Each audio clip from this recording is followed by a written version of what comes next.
Kadang-kadang juga ini hati-hati masuk dalam kehidupan suami istri. Mungkin dia bisa masuk dalam masalah ini ya.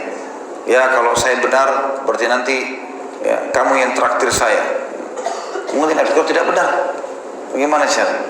Gak usah traktir ya traktir saja, gak usah pakai ngundi-ngundi nasib. Ya. Karena khawatirnya malah masuk di situ. Kata beliau, maka apabila hanya berupa perkataan atau ajakan berjudi saja mewajibkan bersedekah untuk membayar kafarah, maka bagaimana pendapat anda bila orang yang melakukannya secara langsung? Dan ini juga masuk dalam kategori makan harta secara batil. Ya, Allahu a'lam. Ada pertanyaan? Baik, silakan kalau ada pertanyaan saya baca. Apakah bertaruh dalam sebuah pertandingan olahraga dalam sanksi yang kalah diberi sanksi membayar biaya lapangan juga termasuk judi, Ustaz? Kalau dia tadi saya kasih gambaran, kalau dia sedang bertanding kemudian ada hadiah yang dipersiapkan yang menang dapat, ya, itu nggak ada masalah. Termasuk orang bertanding hafalan Al-Quran misalnya, nanti kalau menang dapat hadiah ini, juara 1, juara 2, tidak ada masalah. Olahraga juga begitu, selama hal yang dilakukan adalah positif. Yang masuk dalam judi mungkin bisa masuk di sini. Kalau kalah dia harus bayar. Ya, gitu. Ini masuk, lebih baik jangan. Bayar saja, kenapa? Sedekah kan? Kenapa harus suruh orang bayar? Mestinya untuk berlomba-lomba. Untuk apa suruh orang lain bayar?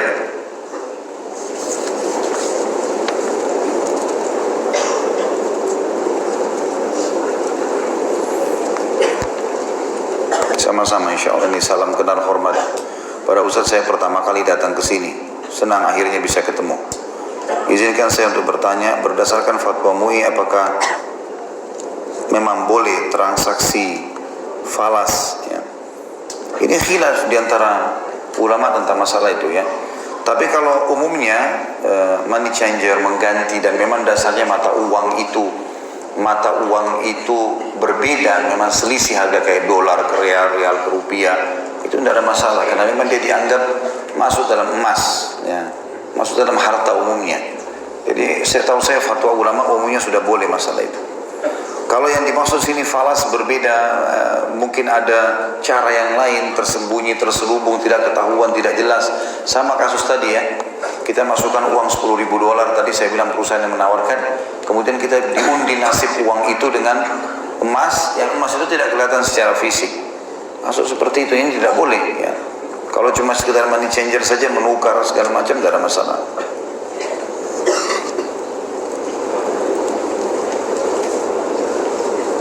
Masih ada yang lain?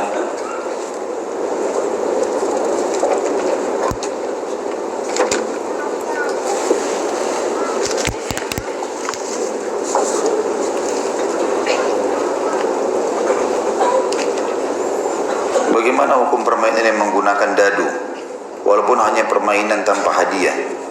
Usahakan dihindari lah ya. Usahakan dihindari oleh yang berhubungan dengan masalah dadu-daduan itu ya. Ya akhi, olahraga yang sudah jelas buat kesehatan ya, sesuatu yang pasti-pasti. Ini diangkat untuk apa? Enggak jelas. Nah.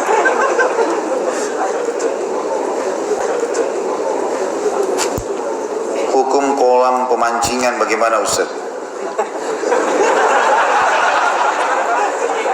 Saya sudah ngerti maksudnya. Ada beberapa kolam pemancingan memang. Jadi kita boleh mancing, dapat, bayar. Begitu kan ya? Ya nanti dibayar, ditimbang. Enggak ada masalah. Karena memang dia kalau dia tidak dapat, dia tidak bayar kan? Kalau dia dapat, ditimbang berapa kilo, kemudian dia boleh beli ikan itu. Kalau seperti itu saja boleh. Kalau ada sistem lain harus dijelaskan dulu baru kita bisa jelaskan hukumnya. Saya pernah bertaruh dengan teman, jika kalah saya traktir teman-teman saya dan saya mau umroh. Apakah hukumnya juga judi? Taruh apa dulu ini? Ya. Kenapa harus bertaruh? Pilkada? Untuk apa? Bukan antum yang jadi, gitu kan? Sederhana dalam Islam. Kalau dua pemimpin baik, pilih sesuatu yang lebih baik. Kalau dua-duanya buruk, diam saja, tidak usah pilih. Nanti yang menang udah kita ikutin saja, gitu kan. Kalau seandainya sesuai dengan syariat kita patuhi, kalau tidak ya sudah gitu. Kita doakan supaya dapat hidayah. Untuk apa antum mengundi nasib gara-gara pilkada? Mereka yang tegang kita juga ikut tegang, ngapain? Makan, sholat, tidur di rumah. La haula wa la quwwata illa billah.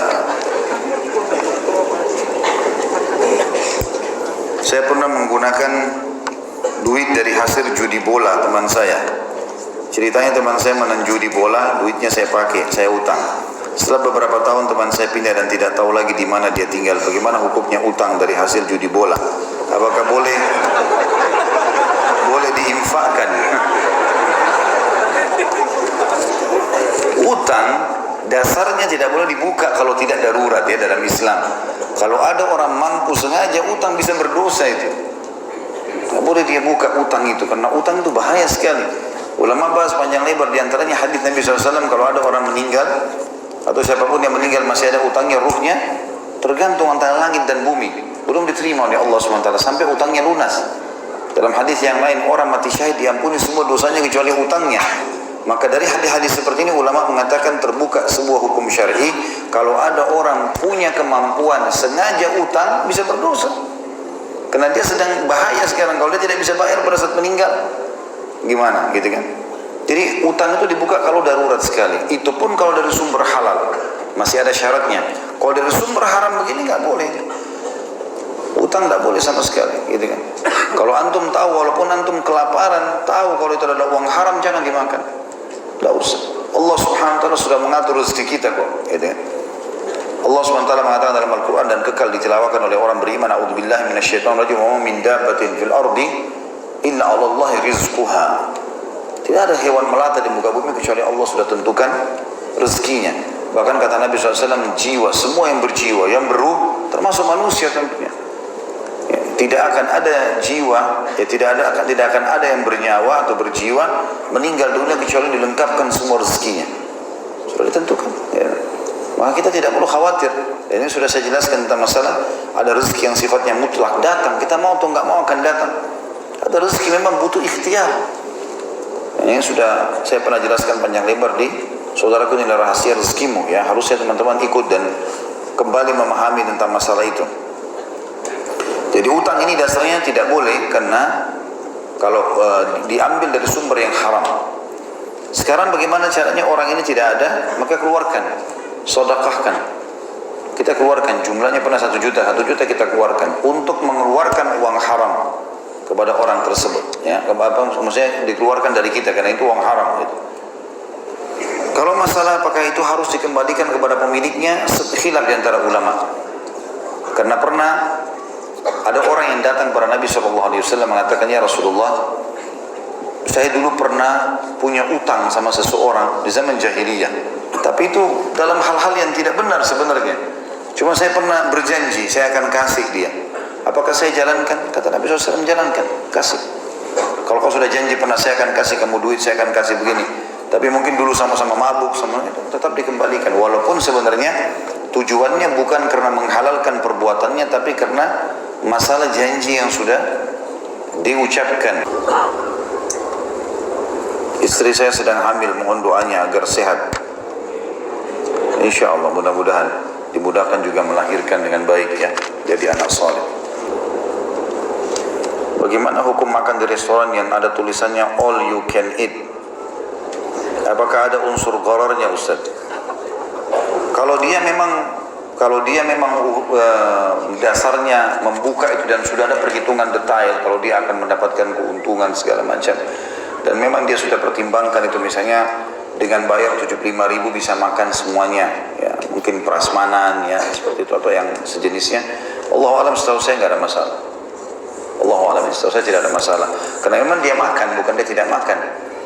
Jadi dia bayar, dia makan sebenarnya, cuman tinggal banyak atau sedikitnya kan gitu. Jadi itu insya Allah tidak ada masalah. Bagaimana dengan jual saham? Apakah judi? Ini butuh rincian. Kalau misalnya saya punya perusahaan lalu saya buka saham, silakan saham saya mau jual sekian. Kalau ada yang mau ikut saya akan kasih persentase 5%, 10% segala macam. dan perusahaannya jelas. Karena ada syarat-syarat dalam Islam ya. Untuk menjadikan pendapatan itu halal, harus modalnya halal, harusnya sistemnya halal, harusnya produknya halal. Ya. Sumber dananya dari mana, halal atau tidak, sistemnya halal, produknya halal, maka dia jadi halal ini. Kita kalau mau ikut saham di situ ada masalah. Yang jelas akadnya jelas, gitu kan.